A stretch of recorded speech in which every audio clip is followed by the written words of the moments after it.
Je vais vous présenter une nouvelle théorie concernant le peuple élu et le peuple juif. Je dirais que chaque région génère une forme de judaïté spécifique. Je veux dire par là que le monde arabe a ses juifs, le monde occidental a ses juifs, le monde d'Europe orientale a ses juifs.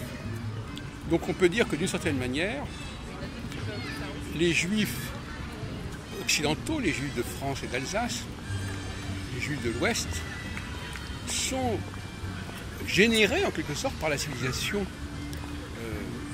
occidentale. Et ils diffèrent sensiblement et singulièrement des juifs d'Afrique du Nord ou des juifs des pays slaves et de Russie et du monde orthodoxe.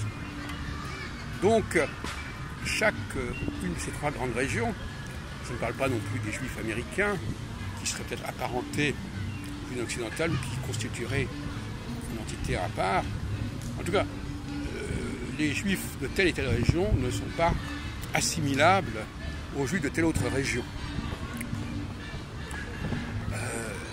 En ce sens, les fruits de la civilisation occidentale,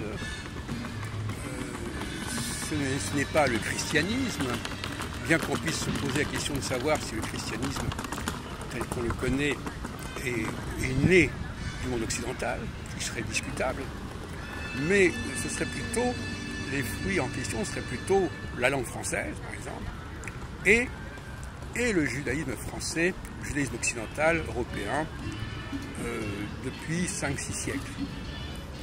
Et les Juifs doivent être reconnaissants, ils sont tributaires de ce terreau sur lequel ils se sont développés, se sont épanouis, et qui n'est pas le même terreau que pour les autres cas. Il y a aussi évidemment les Juifs israéliens qui sont probablement également une autre catégorie de Juifs qui sont liés à un certain contexte historique, sociologique très particulier. Là encore, donc, l'idée qu'il y a une seule et unique judaïté serait une erreur. Les Juifs sont l'émanation, l'expression, le résultat, le fruit d'une certaine civilisation. Et chaque civilisation a ses Juifs.